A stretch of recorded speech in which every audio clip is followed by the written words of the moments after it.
Muito bem, vamos dar prosseguimento à nossa série de mensagens sem cessar, entre respostas, silêncios e orações.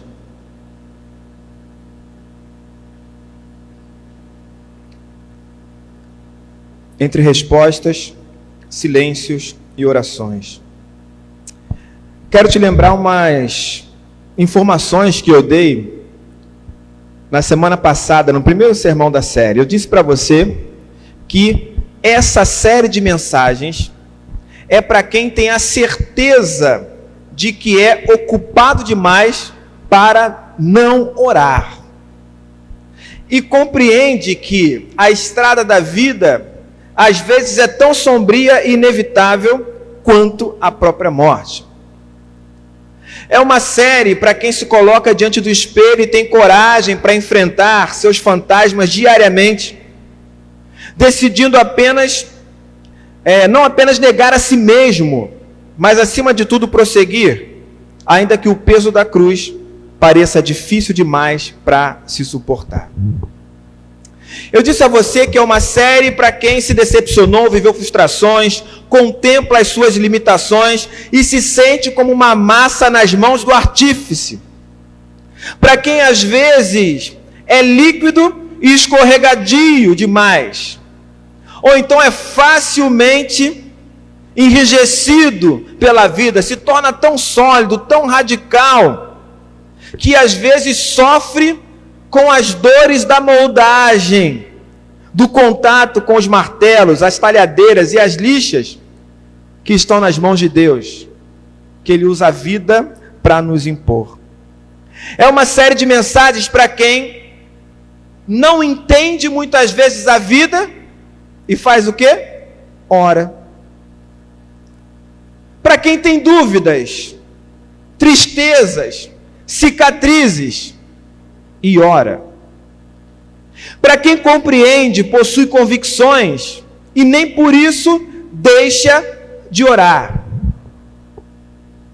Acima de tudo, esta é uma série de mensagens para quem admite que vive entre respostas, silêncios e orações enquanto atravessa a estrada da vida. Talvez você se identifique com alguns desses casos. Eu me identifico com vários deles. Semana passada nós falamos sobre o tema que seja feita a tua vontade e analisamos um dos momentos mais ontológicos da vida de Jesus. Hoje eu quero meditar com você sobre o tema tudo o que você precisa. Tudo o que você precisa. E aí eu convido você a abrir a sua Bíblia em 2 Coríntios 12. O texto será projetado também. 2 Coríntios 12, leremos a partir do versículo 2.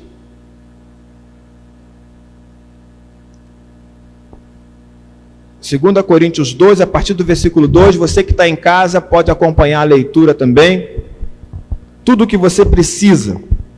Leia conosco 2 Coríntios 12, a partir do versículo 2.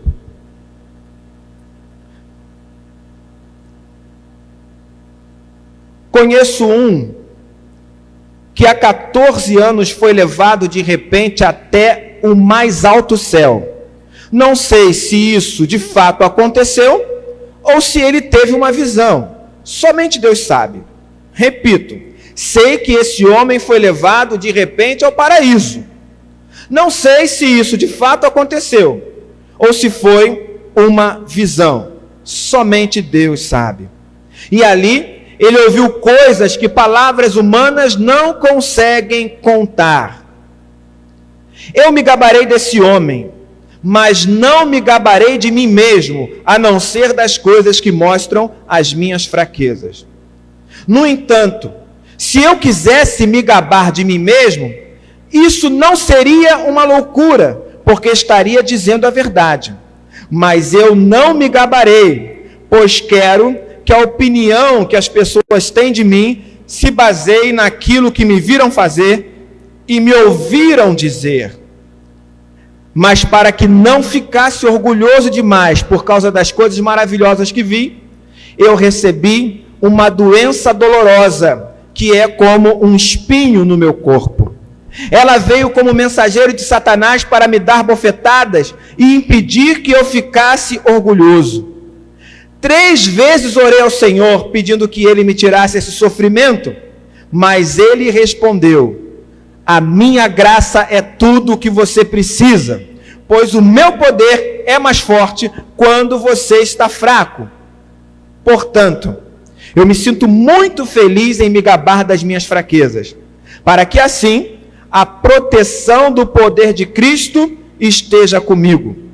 Eu me alegro também com as fraquezas, os insultos, os sofrimentos, as perseguições e as dificuldades pelas quais passo por causa de Cristo, porque quando perco toda a minha força, então tenho a força de Cristo em mim. Muito bem. Ele escreveu quase 50% do Novo Testamento. Metade das histórias narradas no livro de Atos dos Apóstolos são sobre ele, sobre suas ações, suas reações, sobre as expectativas que ele tinha, sobre as perspectivas que ele tinha em relação também ao Evangelho. Ele foi chamado pelo próprio Jesus ressurreto, foi ensinado por ele, assim ele testemunha. Segundo o Novo Testamento, ele foi contado entre os profetas e mestres da igreja de Antioquia, alguém que foi escolhido e separado pelo Espírito Santo para anunciar o Evangelho aos gentios. Ele também viajou pela Europa e pela Ásia, evangelizou povos não alcançados, fundou e revitalizou comunidades cristãs, treinou pastores e líderes, pregou para autoridades, escreveu cartas, discipulou, arrecadou ofertas em tempos de fome, valorizou o trabalho das mulheres, motivou jovens, orientou comunidades, intermediou a relação de um escravo com o seu dono. Ele afirmou que fora crucificado com Cristo, se desembaraçou do peso, morreu para si mesmo, a fim de que Cristo pudesse viver através dele. Pois bem, senhoras e senhores, eu vos apresento quem? Paulo. Saulo de Tarso, um dos maiores nomes da história do cristianismo.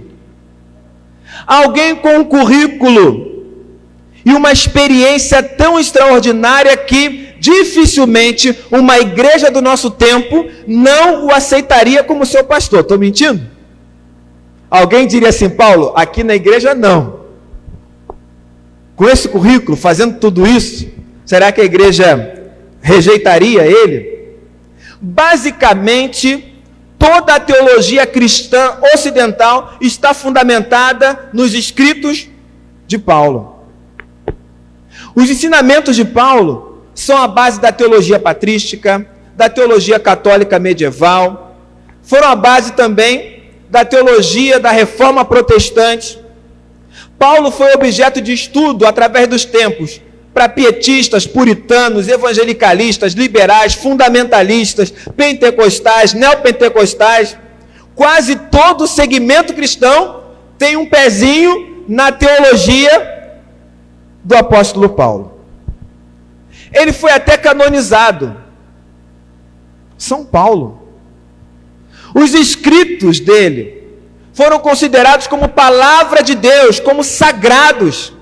Ou seja, aquilo que Paulo escreveu, para nós hoje, faz parte de um grupo de textos que nós chamamos de única regra infalível de fé e prática. Igrejas e cidades foram fundadas em sua homenagem. Festas foram inseridas no calendário litúrgico para celebrar a existência de Paulo. Poemas, livros, sermões, filmes, peças de teatro, imagens, esculturas, tudo quanto é tipo de expressão artística retrata a vida de Paulo, relembra a trajetória de Paulo. Paulo inspirou até muitos músicos e compositores. Mas acredite, apesar de tudo isso que eu falei, Paulo estava longe de ser perfeito. Entende? Esse Paulo que realizou tudo isso, que vem sendo homenageado ao longo de toda a história, ele era apenas um ser humano. Que nos digam, por exemplo, Estevão, os cristãos de Damasco que mandaram ele embora, os irmãos de Jerusalém que também mandaram ele embora, Barnabé e João Marcos, que nos digam Pedro e Tiago, que tiveram vários conflitos com ele, que nos diga o próprio apóstolo Paulo, porque esse Paulo que muitas vezes nós colocamos no altar, num pedestal, ele diz: eu sou um homem miserável. A visão que ele tem de si mesmo é da sua fragilidade. Ele diz: eu sou o menor de todos os apóstolos. Depois ele diz: eu sou o maior, o principal de todos os pecadores. Então Paulo estava longe de ser perfeito. Que nos diga isso você, que considera o seu passado mais que perfeito, que se orgulha do seu currículo pregresso, que adora esbanjar suas atividades eclesiásticas como se elas fossem sinônimo de uma vida ao pé da cruz.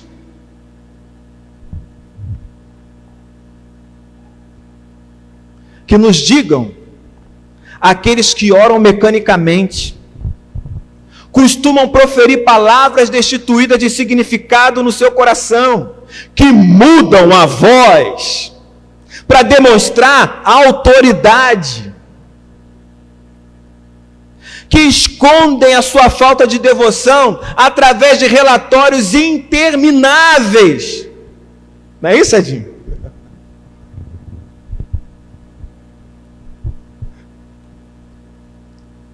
Estou falando não é isso, Edinho, porque recentemente o Edinho fez uma observação numa das nossas reuniões conciliares aí fora, falando sobre atuação, fez uma crítica à pouca atuação, né? Bom, o concílio decidiu mexer no relatório e colocar o seguinte: não, apesar da pandemia nós fizemos muita coisa, entende? Quer dizer, a crítica era, fizeram pouca coisa, mas mudaram para dizer, não, apesar disso a gente fez muita coisa. Gente que bate palma para si mesmo, gente que ama os primeiros lugares, vai dizer para mim que você, presbiteriano, do pé roxo, como a gente costuma dizer, nunca fez isso. Nunca se viu tentado em vez de colocar a quantidade, colocou um percentual. Porque veja bem,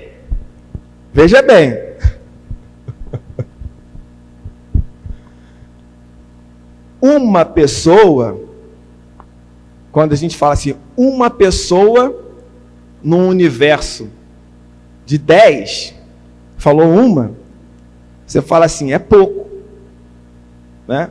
É pouco. Agora, quando você joga um percentual, é o quê? 10%. A sua igreja cresceu uma pessoa. Não, a minha igreja cresceu 10%, não é melhor? 10%? Não é isso? Eu já vi numa mídia que eu estava participando, que eu não vou dizer qual é, mostrando o resultado de uma pesquisa para o povão. Só que só quem estava lá e conseguia ver o resultado. Então, 30%, 40%. No papel estava anotado que eram 10 pessoas que responderam à pesquisa. E a gente tem aquela sensação de que é um batalhão, não é? Eu costumo dizer que a gente é mais parecido com os fariseus do que com Jesus, mas tudo bem. Que falem sobre as imperfeições do apóstolo Paulo, aqueles que possuem uma boa sistematização teológica como a gente, mas tem extrema dificuldade de construir a vida sobre a rocha. e que por isso continuam sendo sacudidos, agitados, açoitados, assolados pelas tempestades da vida. Que relatem isso as gentes que propagam invulnerabilidades, que fundamentam a vida em jargões e palavras motivacionais, como é muito comum no cristianismo de hoje, em vez de experimentar o evangelho para a vida real. Gente que prefere se identificar com o leão, sem se apresentar ao cordeiro. E aí, longe de estar criticando a igreja A ou B, mas só uma constatação, né? Eu não conheço uma igreja que diga assim: eu tenho cara de cordeiro. Conhece alguma? A gente quer ser parecido com um leão. A gente olha para esses banners aí na rua e a gente vê o quê? Vê águia, vê leão. A gente não vê um cordeiro indo para o matadouro. Agora, seja franco comigo, você quer ser parecido com alguém que vai para o matadouro? Você quer ser parecido com alguém que nega a si mesmo? Com alguém que foi achado entre os homens com fraqueza, com fragilidade? Você quer se identificar com esse tipo de pessoa? Ou você quer se identificar com um leão? Com alguém que é poderoso? Olha que coisa interessante. João tem uma visão na ilha de Patmos. E ele descreve o que ele vê. E ele fala sobre o cabelo, sobre olhos como chama de fogo. Ele disse que era tanto poder que ele caiu. Ele não reconheceu quem era. Tamanho o poder daquela pessoa que estava diante dele. Quando a pessoa falou com ele, aí ele percebeu que era o cordeiro. Entende? A imagem que João tinha de referência sobre Jesus era de alguém que se doou, que se entregou, que serviu. E ele estava diante de uma imagem nova, que era o Cristo poderoso. Percebe? Com que a gente prefere se identificar? A gente olha para Paulo e a gente quer se identificar com quem? Com aquele currículo todo que eu falei. Não com o homem miserável. Não com o homem que diz: eu sou o maior de todos os pecadores. Não com o homem que diz: eu sou o menor de todos os apóstolos. Na realidade, essa segunda epístola aos Coríntios trata dessas questões. O texto diz que na realidade até deveria ser a terceira, né? Porque essa segunda epístola se refere a uma epístola anterior que não é a primeira. E aí ela apresenta um apóstolo que pretende defender o seu apostolado. E para defender o seu apostolado, porque ele está sendo atacado, ele se vê diante de um grande dilema. O dilema do como. Como defender o meu apostolado? Eu lanço foco sobre os meus acertos, sobre os meus feitos extraordinários, aos olhos de todos, ou eu revelo as minhas fraquezas, a minha fragilidade, para que a glória de Deus sobressaia? Essa é a questão. Geralmente, o cristão quer ser reconhecido como um homem de Deus, fazendo o quê? Não, porque eu orei e o irmão foi curado. Não, porque a minha vida financeira está em ordem. Estou só crescendo, só enchendo o bolso. Não, porque eu não tenho nenhum tipo de doença. Não, porque a minha família é perfeita. Essa é a imagem que nós queremos passar. Tem alguma coisa errada de você querer ter uma família em harmonia, querer ter dinheiro no bolso? Não tem nada de errado nisso, né? Desde que não se transformem em ídolos para você. Mas, será que é assim que a gente demonstra realmente uma vida com Deus? É isso? Paulo foi acusado na epístola de ser um grande escritor. Eu achei isso muito interessante. Mas um péssimo orador. Se você ler a segunda epístola aos Coríntios, o pessoal está dizendo o seguinte: olha, esse Paulo aí, ele escreve para vocês coisas maravilhosas, severas, rígidas, mas quando ele vem aqui falar, o cara é uma negação, é um fraco. Quer dizer, escreve bem, mas quando está presente, não é um grande orador. Por isso ele não vem aqui. está sendo acusado disso pelos opositores. Ele é acusado de não dar atenção suficiente para os cristãos de Corinto. Ou seja, Paulo está sendo chamado de péssimo pastor. Ele está sendo acusado de se esquivar de uma visitação sistemática à comunidade e de não ser um apóstolo de verdade. Todas essas acusações estão sendo feitas diante da igreja, sem que Paulo esteja lá para se defender. Então ele escreve para poder tratar dessas questões. Como você se defenderia se fizessem isso com você? Em vez de se gabar dos seus feitos enquanto apóstolo aos gentios, Paulo decidiu falar sobre as suas fraquezas, contar as suas derrotas. E é disso que se trata o nosso texto. Lembra aquela história que a minha esposa fala para mim? Rapaz, você só conta derrota lá no púlpito, né? Mais uma derrota, só conta derrota. Pois é. Paulo diz assim, ó: vou me gabar das minhas fraquezas. Entende? Eu estava num retiro de pastores, cheio de mim mesmo, cheio de problema, questões emocionais profundas, mas cheio de mim. Cada vez que um pastor contava uma história, uma experiência, eu tinha uma outra experiência minha para contar. Por quê? Porque na realidade a conversa tinha que fechar onde? Fechar em mim, né, gente? Tinha que fechar em mim. Tinha que mostrar o meu currículo. O coordenador do retiro aturou isso no primeiro dia. No segundo dia, a mesma situação. No meio da palestra, ele parou a palestra e falou assim: Júnior. Olhou para mim e falou: Júnior, na frente de todo mundo. Até agora, você só contou as suas vitórias, mas aqui o que nos interessa mesmo são as suas derrotas, são as suas fraquezas.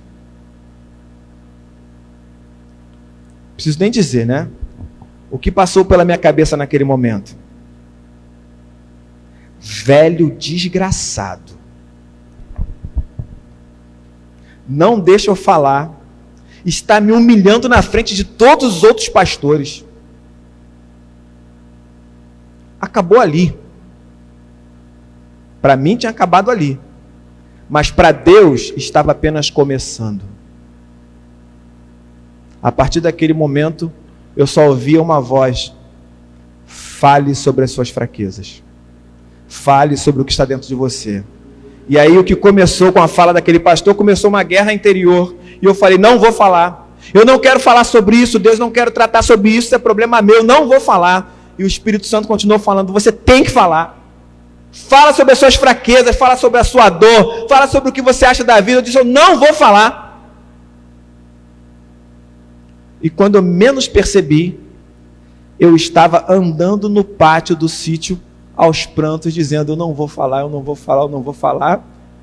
Eu encontrei com o mesmo pastor que tinha dito isso, eu falei: olha, eu preciso falar. E chorava sem parar, chorava sem parar, mas chorava sem parar.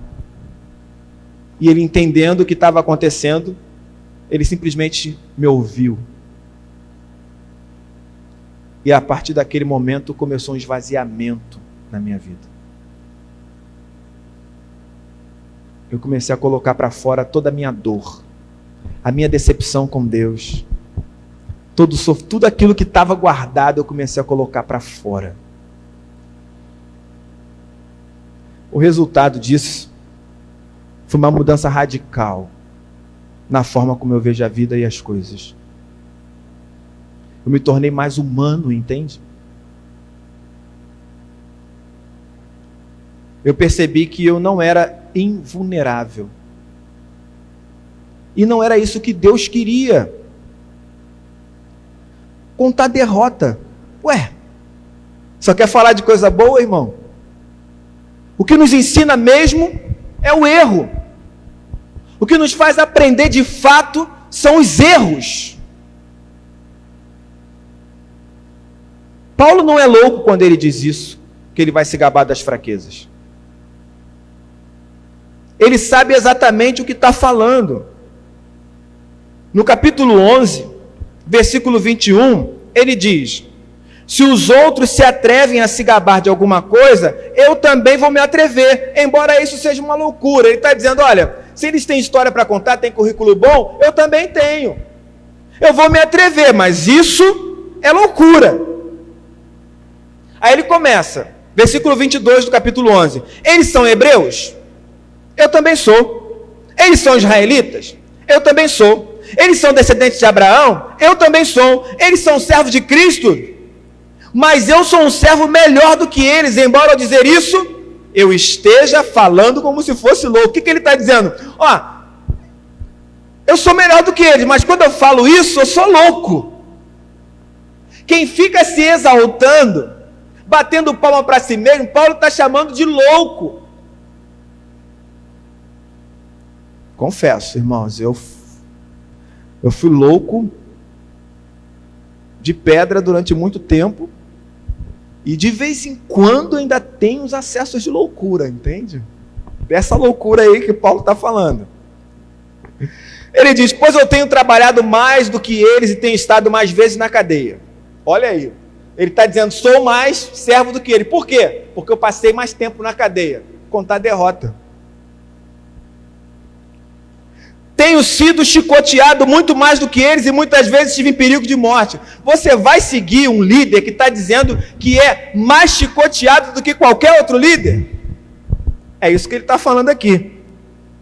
Em 5 ocasiões os judeus me deram 39 chicotadas. 3 vezes os romanos me bateram com porretes e uma vez fui apedrejado. Olha o testemunho do Paulo aí. 3 vezes o navio que eu estava viajando afundou e numa dessas vezes passei 24 horas boiando no mar. Nas muitas viagens que fiz, tenho estado em perigos de inundações e de ladrões, em perigos causados pelos meus patrícios, os judeus, e também pelos não-judeus. Tenho estado no meio de perigos nas cidades, nos desertos e em alto mar, e também em perigos causados por falsos irmãos. Tenho tido trabalhos e canseiras. Muitas vezes tenho ficado sem dormir. Tenho passado fome e sede. Tem me faltado casa, comida e roupas. Além dessas e de outras coisas, ainda pesa diariamente sobre mim a preocupação que tenho por todas as igrejas. Quando alguém está fraco, eu também me sinto fraco. E quando alguém cai em pecado, eu fico muito aflito. Versículo 30 do capítulo 11. Se existe motivo para eu me gabar, então eu vou me gabar das coisas que mostram a minha fraqueza.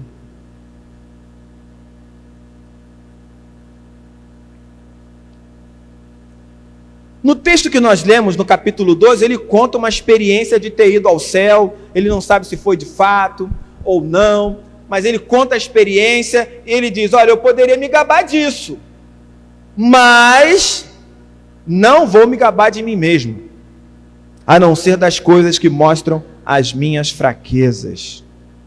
Para quê? Ele diz no versículo 6, quero que a opinião que as pessoas têm de mim se baseie naquilo que me viram fazer e me ouviram dizer. Percebe? Fazer e dizer. A gente diz muita coisa e faz pouca coisa. A gente tem uma teologia maravilhosa e não coloca em prática. A gente tem fórmulas aí sobre oração, uma série de coisas, mas não ora. A gente diz que o pessoal tem que ler a Bíblia, mas não lê. Eu estava falando no estudo bíblico na quinta-feira, dizendo o seguinte, olha, gente, ninguém que está aqui nessa sala, nessa videoconferência, tem mais técnica, mais experiência, mais formação do que eu, para fazer o quê? Para mandar o pessoal orar e não orar, para pegar a Bíblia, ler, sem estar fazendo uma leitura devocional, para interpretar, para preparar sermão, sem que isso seja uma realidade. Porque o pastor tem a técnica. E às vezes ele quer sentar na técnica, quando ele deveria deitar no colo do Pai, nos braços do Espírito Santo.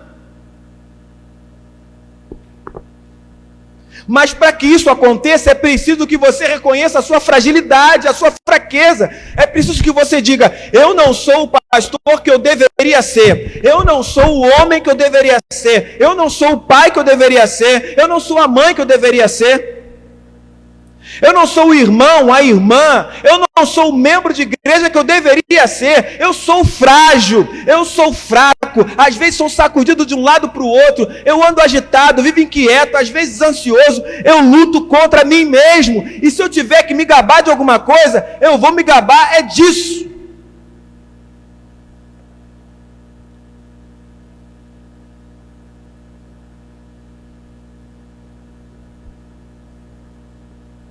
Como é bom ver pessoas da igreja, dessa igreja aqui, reconhecendo a sua humanidade.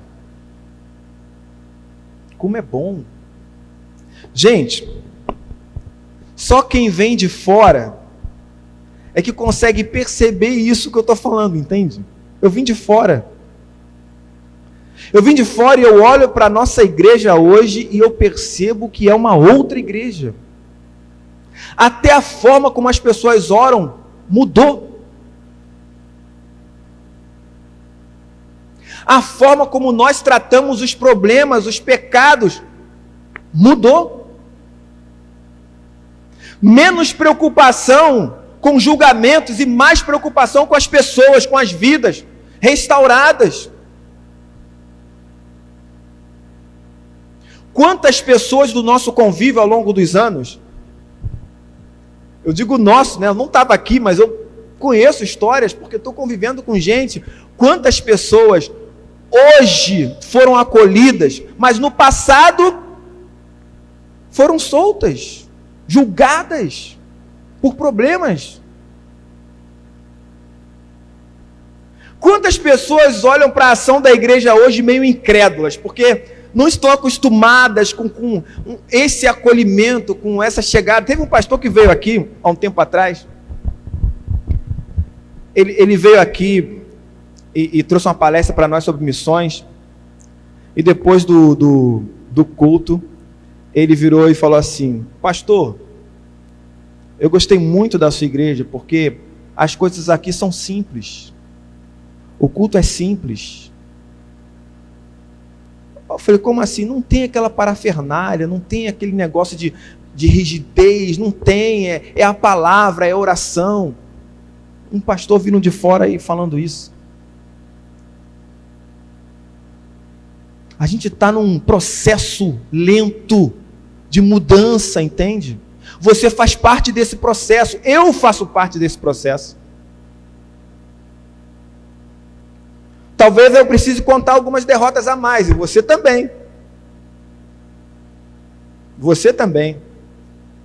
Quando eu cheguei aqui, a minha maior luta era abrir o gabinete, gente. Abrir o gabinete. Ninguém ia no gabinete, entende? Ninguém. Sabe quando as pessoas começaram a me procurar para conversar e frequentar o gabinete? Depois daquele retiro que eu falei, que o pastor falou, fala das suas fraquezas, eu não parei mais de falar de fraqueza no púlpito. Aí eu recebi pessoas para conversar no gabinete que falaram assim para mim: pastor, eu vi a sua fala, e se você está passando por isso, eu senti confiança de poder falar sobre o que está no meu coração, sobre o que eu sinto, e marcou o gabinete para conversar. Você, vamos admitir, você não se identifica com gente inalcançável. Você olha e fala assim: naquele nível ali eu nunca vou chegar. Agora, você se identifica com alguém que mostra que está na mesma estrada que você. É difícil para você, é difícil para mim. Pastor, esse negócio de orar, de vida devocional, é difícil. Aí eu vou, pastor, fala assim: como pode ser difícil, irmão? Você é crente. Isso é muito fácil. Tenha o seu horário de oração todo dia. É mole assim? É mole? É ou não? Hein? Quem acha que é mole? Levanta a mão. Ninguém, viu? Você está em casa aqui, ó, ninguém levantou a mão dizendo que é mole. Cara, se é difícil para todos vocês, vocês acham que é fácil para mim? Porque eu sou pastor? Mas tem que ter disciplina, entende? Mas é aquela disciplina que você tem e que às vezes ela quer falhar. E você tem que tomar cuidado com isso, porque você já sabe o resultado. Não, gente, é difícil para vocês, é difícil para mim. Ah, pastor, a Bíblia é um livro difícil de entender. Difícil para vocês? Difícil para mim. Ah, isso aqui é difícil de colocar em prática. Amar os inimigos, por exemplo. Se alguém bater na tua face, dá a outra. Isso é difícil, pastor, de colocar em prática, mas eu sou o pregador, eu falo assim, não, difícil, mas tem que ser, porque não é difícil. Você que não está fazendo. É claro que tem isso, né? Mas eu tenho que dizer o quê? Cara, é difícil para mim também, velho. É difícil. Uma vez, Deus falou para mim assim, você vai orar por fulano. Eu falei, nem a pau eu vou orar. Não vou. Você vai orar, eu não vou. Mas aí sabe como é que é Deus, né? Ele é paciente. Ele fala num dia, você diz, não vou. Aí no outro dia ele fala de novo. Você diz, não vou. Ele continua falando. Aí você começa, vou tentar. Aí você tenta. Profere uma maldição lá para a vida da pessoa, né? Em nome de Jesus. Pá. Era isso que o senhor queria? Aí Deus diz assim, tá bom, para começar tá bom. Mas ele continua dizendo, ora para o fulano. Aí no dia seguinte você já descarregou a praga no dia anterior, no dia seguinte você está mais leve, aí você começa a fazer uma oração, mas não quer o bem, mas também não quer o mal. Cara, não é que Deus vai falando com você durante um longo tempo e daqui a pouco você está orando para Ele abençoar a pessoa? Que coisa!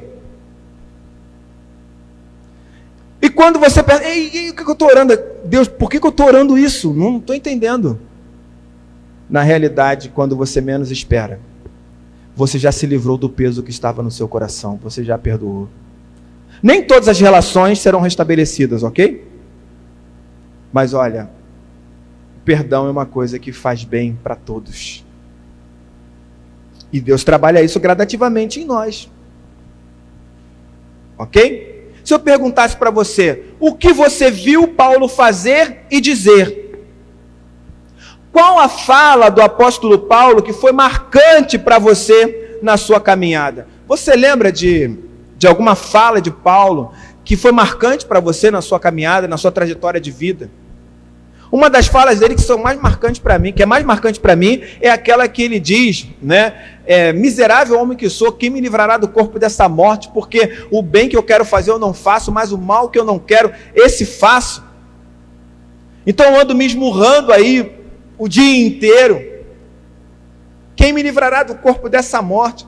Essa fala de Paulo, quando eu li na minha adolescência, foi tão marcante que eu nunca mais esqueci isso. Ficou na memória, não na vida, tá? Ficou na memória, na vida não. Para sair da memória e para a vida, demora um tempo ainda. Eu não sei nem se eu hoje já trouxe totalmente isso para a vida, não. Mas estou no caminho. Certo? Então a vida do apóstolo Paulo, eu diria que foi vivida entre respostas, silêncios e orações, sem cessar. É ele que fala sobre isso, né? Por quê? Entre respostas, silêncios e orações, é preciso que você tenha humildade para reconhecer o que a vida te impõe. Humildade para reconhecer isso. Versículo 7 diz assim: mas para que eu não ficasse orgulhoso demais por causa das coisas maravilhosas que vi, eu recebi o quê? Uma doença dolorosa, que é como um espírito no meu corpo. Então, se não queria que Paulo ficasse orgulhoso por causa da sua trajetória, por causa da sua experiência, e a doença veio, quem foi que trouxe a doença para ele? Fala para mim. Deus. Isso aí está na categoria do que chamamos de provação. E a aprovação, né, sempre tem como intuito nos aprovar, nos fazer crescer, aperfeiçoar. Então Deus dá essa doença dolorosa para esse homem que tem uma ampla experiência, uma experiência extraordinária com ele, com a vida. E ele diz, ela veio como mensageiro de Satanás. Ou seja, Deus traz a doença e se em determinado momento ela se torna o mensageiro de Satanás, ele saiu da aprovação e entrou em quê? Em quê? Tentação. Todas as vezes que você for provado, a tentação está do ladinho ali, ó. Você vai entrar nela. Lembrando que tentação não é pecado, ok? A tentação é o estágio que antecede o pecado. Então está sendo provado, a vida está difícil, o sofrimento está árduo, e você está sendo tentado a fazer várias coisas para poder se livrar do sofrimento. E aí ele diz, para me dar bofetadas e impedir que eu ficasse orgulhoso. O objetivo, não é? Ou seja, a doença veio para o aperfeiçoamento de Paulo. É isso que ele está dizendo. Tem que ter humildade para reconhecer isso. Humildade no sentido de que você entende que depende de Deus para tudo.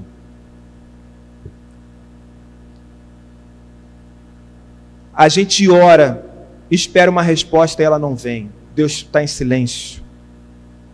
O silêncio de Deus às vezes é desesperador. A gente ora, Deus não está em silêncio e Ele responde positivamente. Olha o sorriso. Vou dar testemunho na igreja da bênção que eu recebi. Vou ligar para Aparecido e para o Carlinhos para contar a bênção que eu recebi. A resposta positiva de Deus. Glória a Deus. Deus é bom o tempo todo. Orei. Deus rompeu o silêncio e disse para mim, não. O que eu faço agora? Ele disse não. Eu vou cantar. Eu sei que Deus pode o impossível, faz o impossível acontecer. Vou continuar disputando o sim. Como se o meu Deus fosse o quê? Mutável. Se Deus disse não, qual é a resposta de Deus? Se Ele disse sim, qual é a resposta? E se Ele não fala nada? Aí eu vou lutar até saber a resposta do cara. Vou continuar perturbando lá. Vou bater, vou pedir, vou orar, vou insistir, porque Ele ainda não falou. Agora, se Deus disser não, irmão, tenha humildade. Se conforme. O sofrimento, a cruz, nunca vai ser maior do que a sua capacidade para suportar. Entende?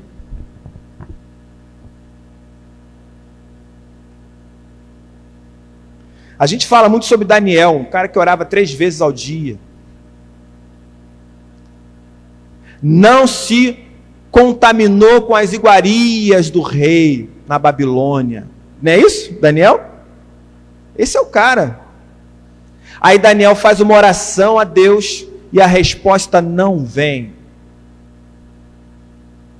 Não chega. Ele espera a libertação do povo, ele consulta a Deus e não chega a resposta. Ele confessa o pecado dele, confessa o pecado do povo, confessa o pecado das gerações passadas. A resposta não vem. O que Daniel faz? Simples assim. Continua orando 3 vezes ao dia. Até que um dia um anjo chegou lá e falou assim, Daniel, ó, assim que você começou a orar, o Senhor enviou a resposta, mas teve uma batalha espiritual aqui, que me impediu de chegar com essa resposta. Não tinha resposta, Daniel continuou orando, entende? Tenha humildade. Quem é você para colocar Deus na parede? Para dizer como Ele tem que agir? Quem é você? É claro que, contemplando a minha fragilidade, às vezes eu falo com Deus que se Ele seguisse meu conselho seria muito melhor. Mas Ele é Deus e eu não. É por isso que Ele está no trono. E eu estou aqui andando entre vocês. Ai, meu Deus do céu. Bom, então tem que ter humildade para reconhecer o que a vida te impõe. Ok? Pensa nisso. Esse foi o retrato de Paulo. Entre respostas, silêncios e orações, é preciso coragem para orar e tentar mudar o que a vida nos impõe. Então ele não respondeu. O que Paulo fez? Ele diz: 3 vezes orei ao Senhor pedindo que ele me tirasse o sofrimento. 3 vezes. O sofrimento veio, a doença veio, ele orou 3 vezes. Não tem resposta, eu vou tentar o sim. Não é isso? Porque o não, a gente já tem aonde? No bolso, né? No bolso. O não já faz parte da nossa vida. Eu vou tentar o sim. Então ele foi lá, orou. Deus não falou nada, ele continuou orando. 3 vezes ele orou, pedindo que Deus livrasse ele do sofrimento. Tenha coragem para fazer isso, para continuar orando. Não desista. Se Deus ainda não te respondeu, se parece que ele está em silêncio, continue orando.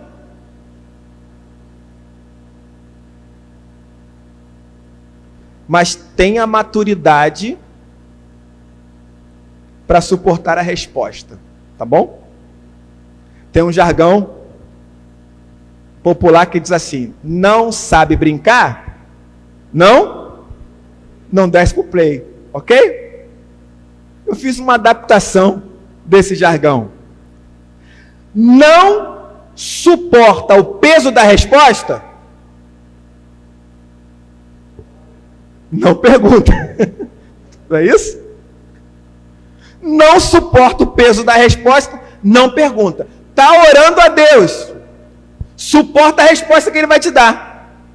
Se eu estou orando para minha mãe ser curada, Deus diz não. E agora?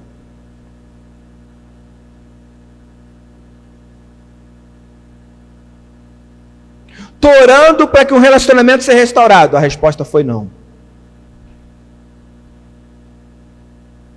E agora? Como é que a gente lida com isso?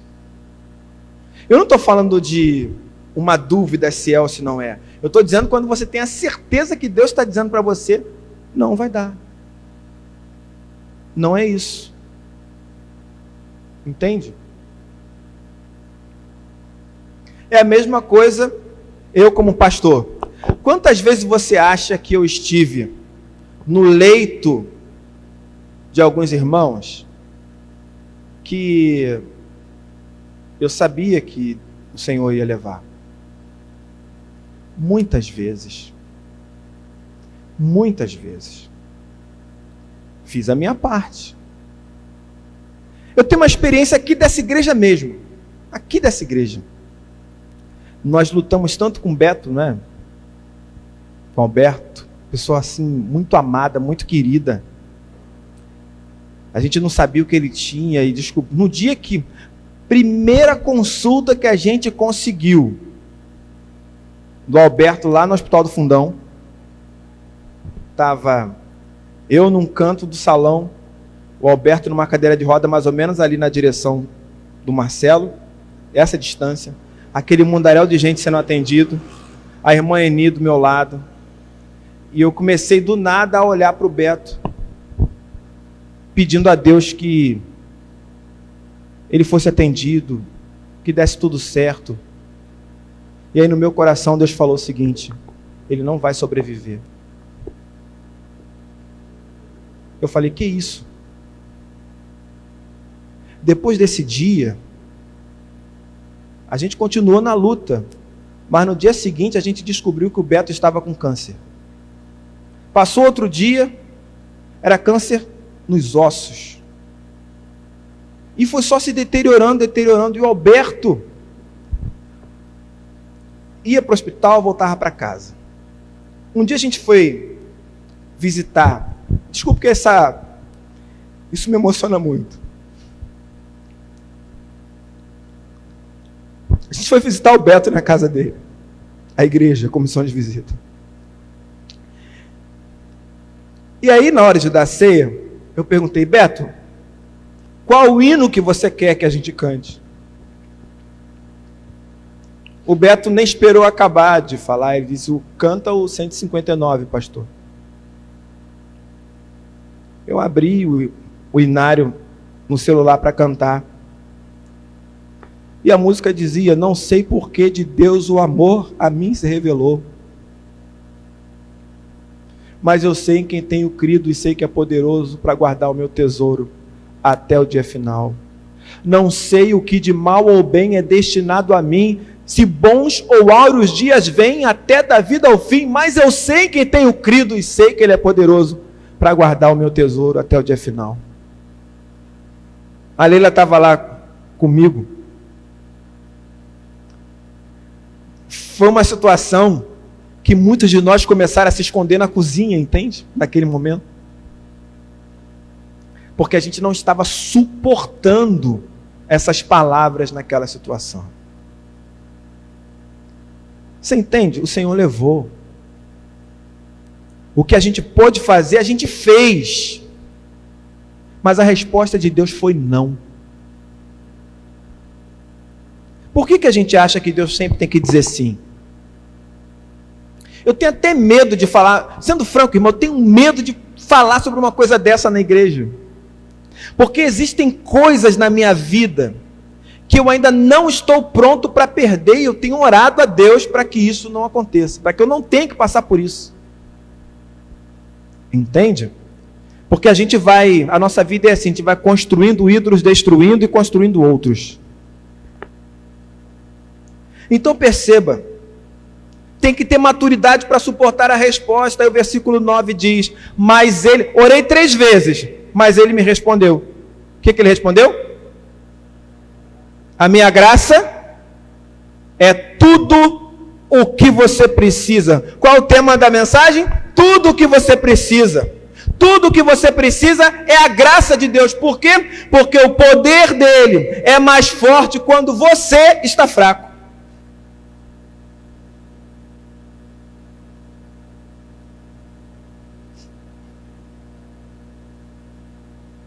Aí eu quero compartilhar uma música. Para mim, eu coloco ele aí talvez como um dos maiores compositores cristãos de todos os tempos. O André Oliveira acha que ele é o maior, não sei a opinião do Edinho. Mas esse homem que morreu de câncer, foi até o estágio terminal, ele escreveu assim: só quem sofreu pode avaliar quem sofreu, pode se identificar, pode ter o mesmo sentir. Só quem sofreu tem palavras de puro mel, que transmitem todo o calor para quem precisa de amor. E o Cristo encarnou, sofrendo como um homem a dor, sabendo o que é padecer na mente e no corpo. E ele morreu, até a própria morte venceu, mostrando amor capaz de atender a todo homem.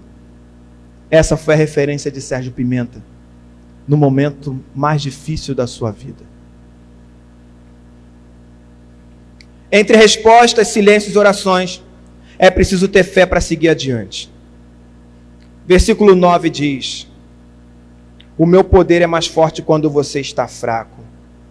Depois Paulo diz: então eu me sinto feliz, muito feliz, em me gabar das minhas fraquezas, para que assim a proteção do poder de Cristo seja comigo. Então ele conta um monte de história triste, um monte de derrota, e ele diz: estou feliz em falar sobre isso, porque a graça de Deus é tudo que eu preciso, o poder de Deus se aperfeiçoa em mim, e eu vou em frente, porque a proteção do poder de Cristo está comigo. Aí ele diz no versículo 10, eu me alegro também com as fraquezas, os insultos, os sofrimentos, as perseguições e as dificuldades, tudo aquilo que ele narrou, que eu li para você, pelos quais passo por causa de Cristo, porque quando perco toda a minha força, então tenho a força de Cristo em mim. Aí agora eu trago para você, para a gente ir concluindo essa reflexão, mais uma fala do Sérgio Pimenta, e agora com o Nelson Bomilcar. Quando se está só, o silêncio é mais profundo, as noites são mais longas, o frio mais intenso, e até a própria sombra parece estar mais junta, como se soubesse quando se está só. Quando se está só, um grito é desespero, sussurro é loucura, o estalo mete medo, e a mão forte aparece e está sempre nos sonhos, eternos pesadelos, quando se está só. Quando se está só, se está porque deseja, pois ele com certeza não foge de ninguém. Deus está sempre perto, amigo, abraço aberto, convida a ir com ele para não mais estar só. Quando se está porque deseja, pois ele com certeza não foge de ninguém. Deus está sempre perto, amigo, abraço aberto, convida a ir com ele para não mais estar só. Palavras que entram na nossa alma. Entre respostas, silêncios e orações, não há mais espaços para semideuses, superespirituais, cristãos invulneráveis que não possuem a hombridade de reconhecer suas fraquezas, de conhecer a pedagogia do sofrimento, o lado educativo da dor. A dor tem um lado educativo? O sofrimento tem um lado pedagógico? Só quem sofreu pode avaliar isso, né? O André mandou uma música para mim recentemente, que eu achei fantástica e vou compartilhar com você. Não vou cantar não, é só a letra. Diz assim: na dor, todo mundo é igual. Na dor, todo mundo chora. Na dor, a gente lembra de fugir do mal. Quando ela passa, a gente esquece e volta. Na dor, a gente quer perdão. Na dor, pedimos mais misericórdia. Na dor, a gente quer ter mais gente em volta. Quando ela passa, a gente quer discórdia. Dor. A dor. A dor é professor para nossa sanidade. Para quem é humilde, para ouvir a verdade. A dor é professor, nos põe em igualdade. Quem poderia ensinar a humanidade? A dor. A dor. Quem sofre quer ficar de pé.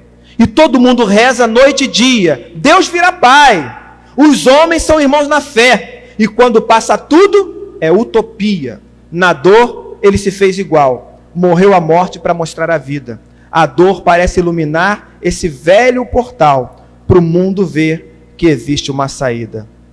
Dor. A dor. Entenda, irmão. Não é uma questão de estar isento de sofrimento enquanto se caminha, mas, acima de tudo, de enxergar que a graça de Deus se revela em nossas fraquezas. Que o poder dele se acentua em nossos momentos de fragilidade. Por mais autossuficiente que o homem contemporâneo se ache, ele ainda precisa de Deus. E se para reconhecer isso, esse homem precisar receber umas bofetadas divinas, alguns espinhos na carne, certamente ele receberá. Porque Deus continua nos amando e, consequentemente, nos disciplinando. Ele se importa com você. Deus é o nosso pedagogo. Então, o melhor caminho para você é orar sem cessar. Feche seus olhos.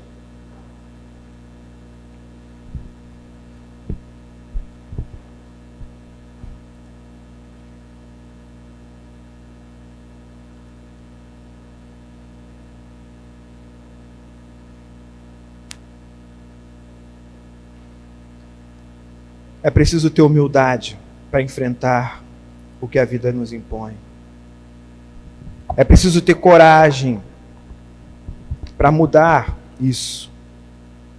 É preciso ter fé para prosseguir. Saiba que Deus está sempre perto de você.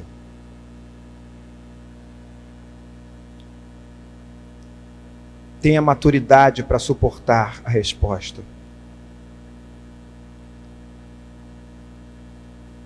Sem cessar. Senhor, cada vez que eu chego nesse púlpito, eu tenho contato com a minha fragilidade. Que o Senhor não permita que essa olhada no espelho me faça esquecer de quem eu sou. Um homem tão miserável quanto o apóstolo Paulo, o maior de todos os pecadores, mas alguém que tem consciência de que a sua aproximação foi feita pela graça, uma graça que se renova diariamente em nós e que poderosamente nos aperfeiçoa.